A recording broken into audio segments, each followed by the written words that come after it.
Hello and welcome to the Essentials of Conference Production online training series. I'm Gareth Pearce, and over the course of the next 10 webinars, we'll be walking through some of the steps you can take and principles you can apply to help you turn good conferences into great events. This is one of 10 modules, and each of these modules takes about 30 minutes to walk through one of the core principles and core elements that go into creating good and great events. This webinar itself will talk about the steps and what goes into making a great conference, and also how you can translate that into practical tools you can apply in your own activities. And the other modules walk through the process of developing your research through direct engagement with a target audience, turning that research into appealing, commercially successful programs, best practice in identifying speakers, engaging them, acquiring them, and then managing them once you've secured them. Applying some best practice time management tactics and techniques throughout the production cycle.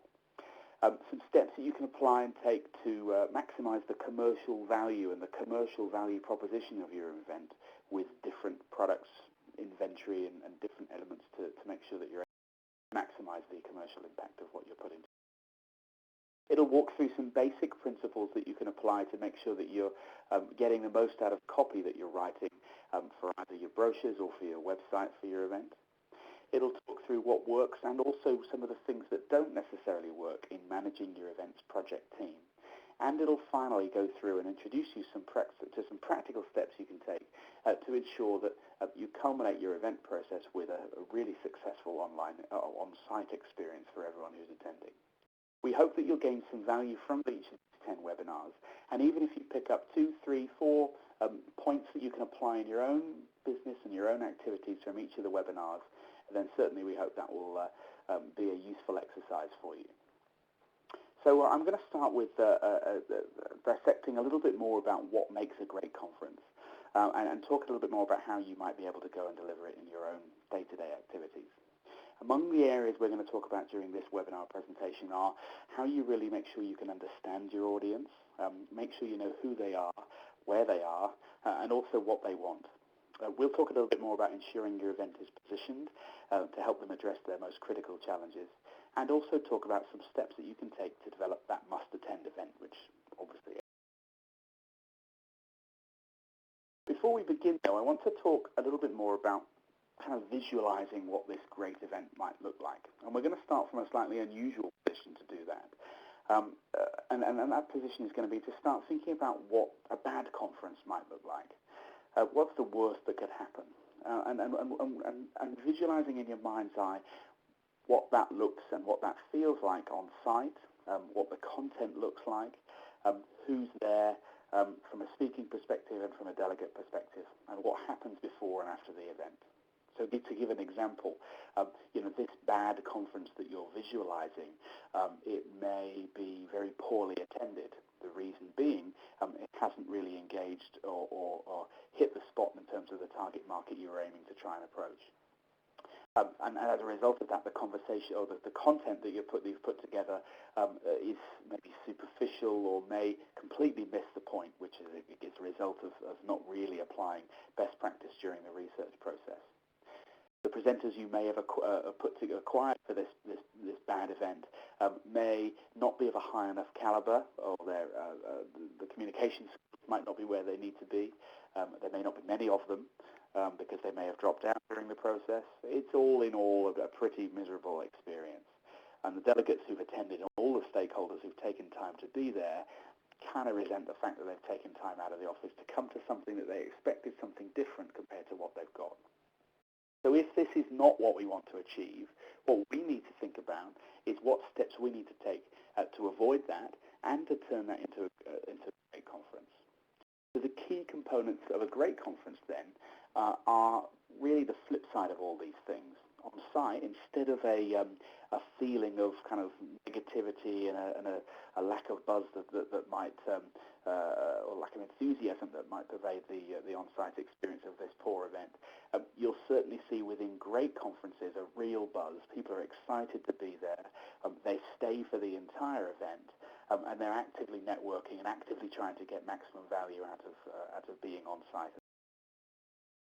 One of the reasons they stay there and that they attend in such numbers is because the content is geared and steered towards making sure that it really achieves what it says at the start, and it helps them achieve solutions or find solutions to some of their most important and critical problems. The speakers themselves are of a high level. They are thought leaders in their particular space, and they're communicating not just generic, bland, superficial overviews, but actually they're cutting to the chase and helping people understand how they've achieved the success they've achieved. And the delegates themselves are grateful to be there. They're grateful for the time out of the office. They really feel like they're getting value out of what they're hearing or what they're finding out on site, and that's translating itself to the level of enthusiasm which is surrounding the event and in the room. And then pre and post event, people feel like they're getting a good level of customer service for their experience with the event. I was told once that the conference organisers should be aspiring to create the Mercedes or the Bentley of conferences rather than the Lada or the Skoda. And so I think in terms of creating a high-performance event, you need to get into a high-performance mindset. And certainly visualizing what you want to achieve and what you don't want to achieve at the start of the process is an important part of that. So where do you start? I always advocate with any project, with any activity, you should begin with the end in mind. And I've taken an old example before the age of sat-nav. When you go on a drive to get to somewhere, you used to have to get out a map. So if I was driving from London, let's say, to Aberdeen, I would need to identify where I was starting, the starting point, and also get a clear idea of what my destination was. I would find it on the map, and I'd then plot points at which I would need to take to get to that end destination. So I'd need to get on this road, and then at this point I'd need to turn to this place, and at this point I'd need to go this direction for this many miles, and eventually I'd reach my destination, which I had very clearly in my mind throughout the whole process. That's very similar to the process of applying to the conference organizing process. And understanding what the primary objective of your event is an important part of that. For some, it will be making money. It's a purely commercial exercise, and the reason for your putting that event together may be to simply turn a profit. Although I would argue that in order to continue to make money in years to come, it's important to have secondary and other motivations aside from purely commercial ones.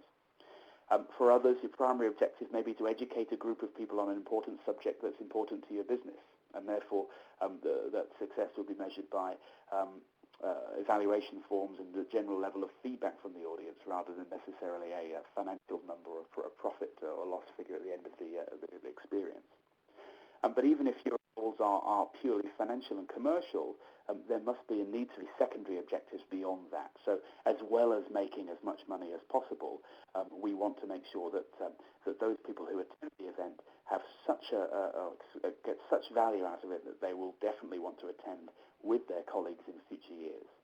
Or for the other type of event we've just talked about, as well as making sure that each of the people in the room walk away with a greater understanding of a given subject, we want to make sure this event breaks even. So there's no two events are the same, and so every event will have its different objectives, its different criteria upon which success is judged.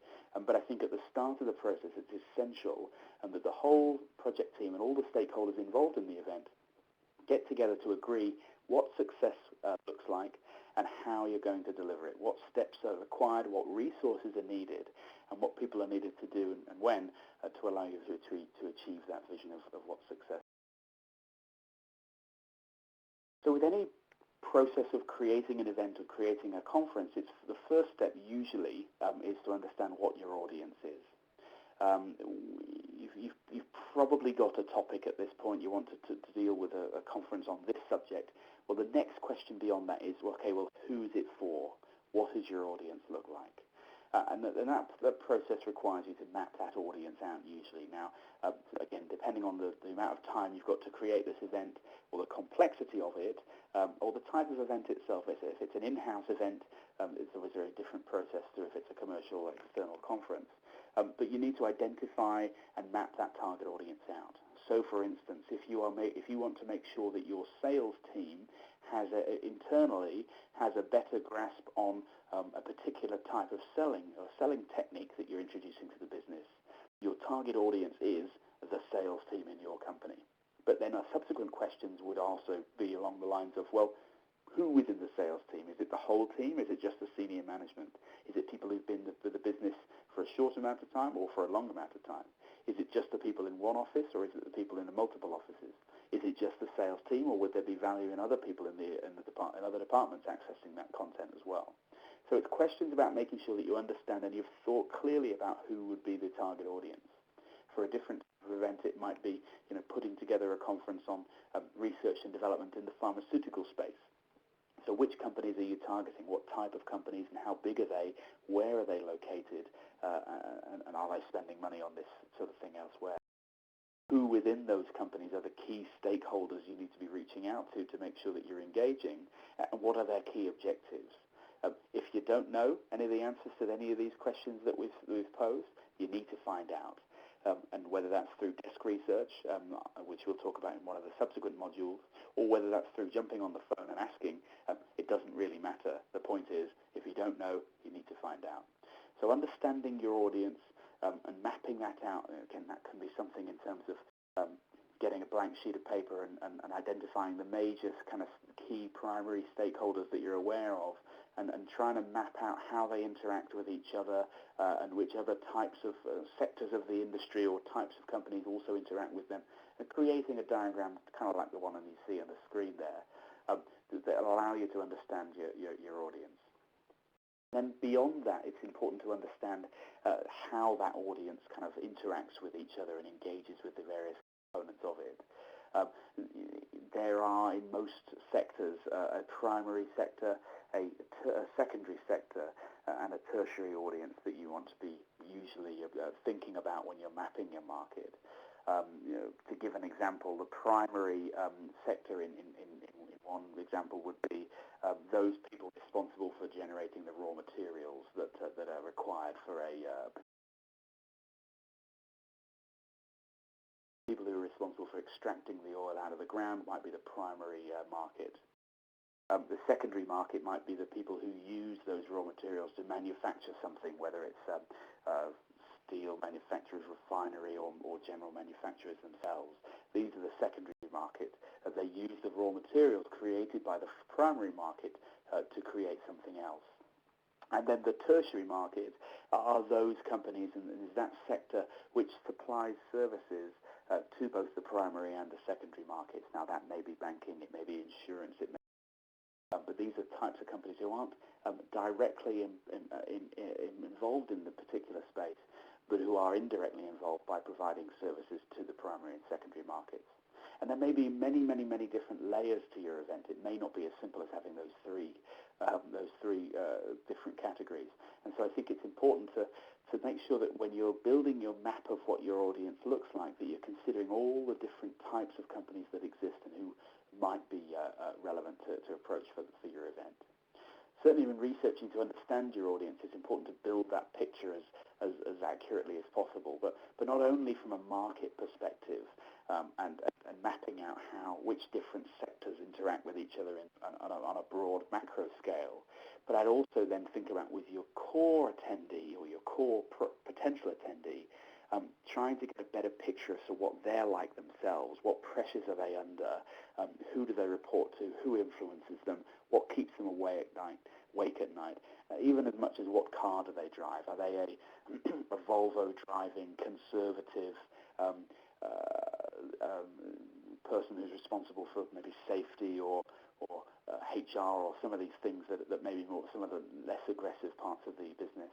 Or are they Ferrari driving, ostentatious, bold and aggressive individuals who may be in the business development team or in the banking and finance industry? So just getting an idea as to what that delegate is like, or that potential delegate within the macro market map, is a useful exercise, because that will also understand or help you get a better picture as to how you'll eventually want to engage with them through your. So as well as understanding kind of how that audience interacts with each other from a macro perspective, and who that audience is in terms of what they're like from an individual personality micro perspective, it's important to also understand where your audience is, both geographically and perceptually. Geographic is the obvious one. Where are they in the world? Are they in Europe? Are they in the US? Are they in Asia? Are they in the Middle East? Are they in Africa? Which countries within those regions, and maybe even which cities within those countries. But mapping that out and trying to get a good idea of that is very important. And are they therefore accessible or inaccessible for one particular location? A good example of a very niche area of the energy business is focused on coal bed methane production, and the reserves of that are in a number of locations in the in the world. One of which is in Australia, another is in Canada, and I think the third is in Eastern Europe. Couldn't be any further apart if you tried. So thinking about where you might run a conference on that is very difficult because of the fact that the three global hubs are in such remote locations. So thinking about where your audience is geographically is an important part of that process. But also thinking about where they are on what's called the customer adoption path is important too. I've included an example here of that. Are they unaware of the problem? Is it so new to them that the majority of your potential audience isn't even aware that it's a problem yet, although they will be eventually? Or are they aware of the problem but actually not particularly active in trying to find a solution to it? And what that means is that it's not a sufficiently severe problem for them to actually decide to invest time and money in finding a solution. Or are they actually aware of it and actively looking for a solution to that problem? So understanding where your potential audience is on that customer adoption path is an important part of the process in figuring out where your audience is. Where do they sit? And then obviously understanding them as individuals and from an organizational structure perspective is important as well. So where do they sit? Head office or regional subsidiary? Are they? Who do they interact with? Who do they report to? Who to report to them? What's their position in the food chain? Ultimately, what you're trying to think about here is who are they? Where are they? How are you going to reach them? And with what message? These are the key things to be thinking about when you're identifying what your audience is. Without doing any of this process, and this will almost allow you to use an analogy to attack your and identify your potential target audience with a sniper rifle rather than a hand grenade. So you can send 100,000 emails out and hope that one or two of them reach almost by accident, reach the areas, the people that you want them to reach. Or you can, but that's obviously very, very haphazard, very costly and not particularly effective. Or you can make sure that you are identifying and targeting and communicating with the right pockets of the different sectors that you want to be reaching out to with the right message to get maximum engagement. This is the best way to ensure that you're engaging and identifying, engaging, and attracting as the right people to your event, which will ultimately mean the right people turn up on site, which will get the right event buzz and event outcomes from your conference when it. So once you've identified who your audience is, where they are, and a little bit more about them, it's important to the next kind of part of the process, and we'll talk about how we do this exactly in subsequent modules, is to understand what their key challenges are. And one of the ways that can be done to do this is to use a questioning process called SPIN. And this is based on the famous sales technique called spin selling, which can be find out about that on the web. But basically what you're trying to do is dig as deep as possible to understand not only what the superficial issues are, but also the underlying problems behind or beneath those, which often form the root cause of a particular problem rather than the superficial one. And this is possibly one of the most important elements to turn a good conference into a great conference, to be able to go beyond the obvious and beyond the first response to get to the root of why the problem is important and how your potential event address that. That's possibly the key to turning a good event into a great event and achieving all those positive things we talked about when we thought about what a great event looked like. So among the questions you can ask to achieve this, obviously, what are your top 3 challenges? I've put that in red because it very much relates to a question which is identifying a problem. Potentially it's also identifying and mapping out what the situation is. But you kind of probably already know that from some basic initial research. But by asking what are your top 3 challenges, you're identifying what the problem is. Again, this is part of the research process which we'll cover in a future module, but it's just an example from a print.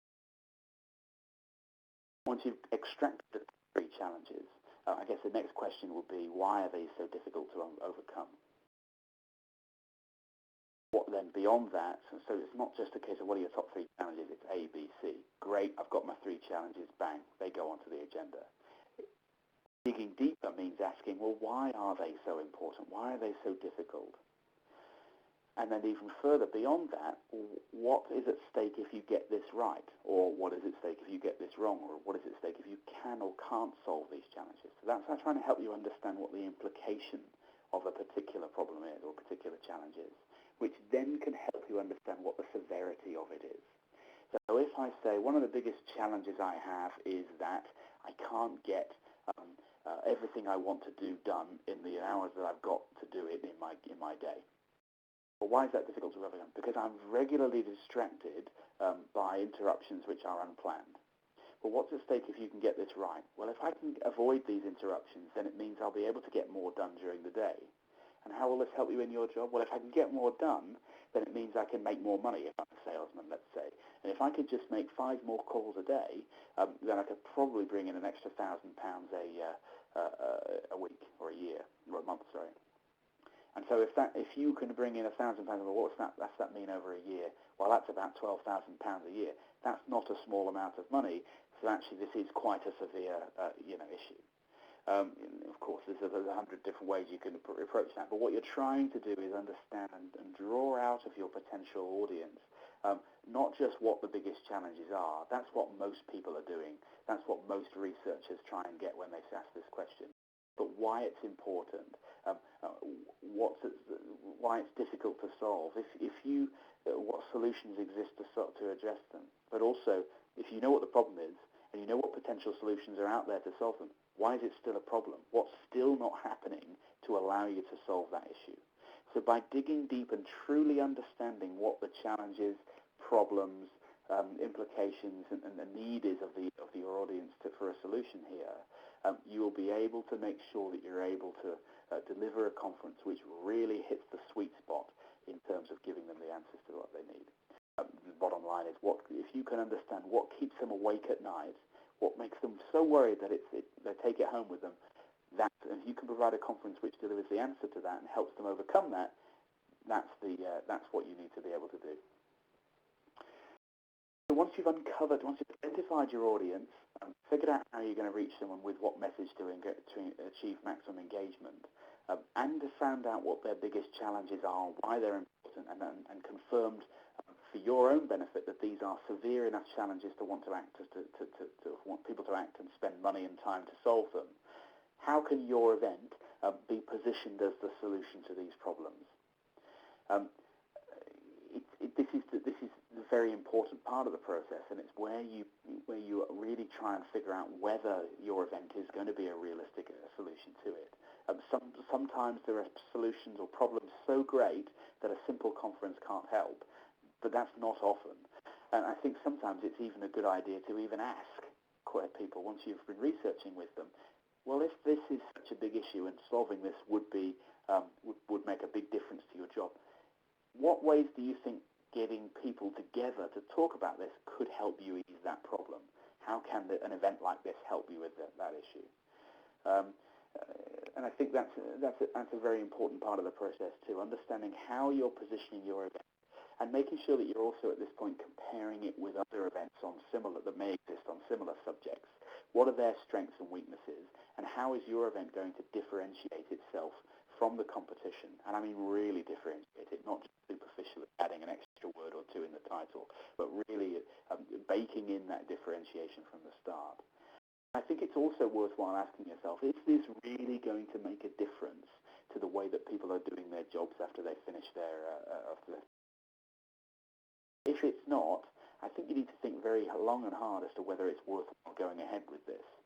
Now, my instinct would say it's always worthwhile going ahead. You just need to go back and find out what you need to provide to make sure it does make a difference.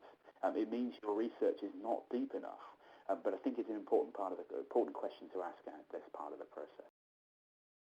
And it's all about understanding and developing and gathering what the value proposition of your event is. This is a term that is bandied around a number of conference companies and with a number of different interpretations of it, but it's very basic, really. What is the value that your event can offer your potential attendee that will allow them to do their job better, safer, more effectively, more efficiently after they've finished attending your event?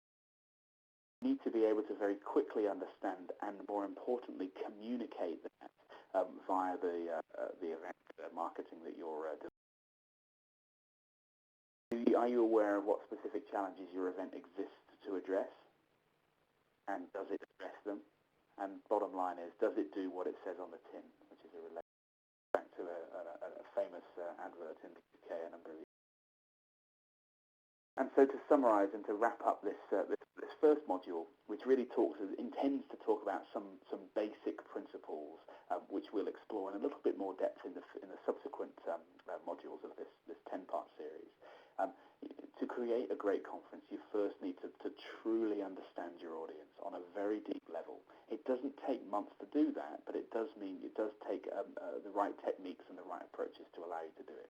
So if you get to the point at which you've finished your research and you don't feel like you fully understand your audience in terms of who they are, who they interact with, where they are geographically, where they are on the buyer adoption path, what their biggest challenge is and why they're such a challenge, and what solutions exist to help them address those challenges, and if they're aware of what those solutions are, what's still stopping them achieving success.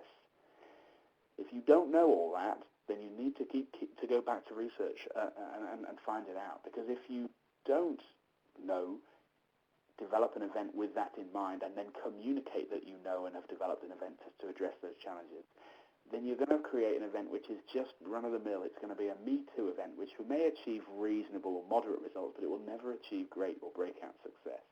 So this is what you should be aspiring to. And again, some of the modules which will form the remainder of this online training course will help with that process. If you don't know, you need to ask, and you need to keep asking until you do find out, because this is a really essential part of the process.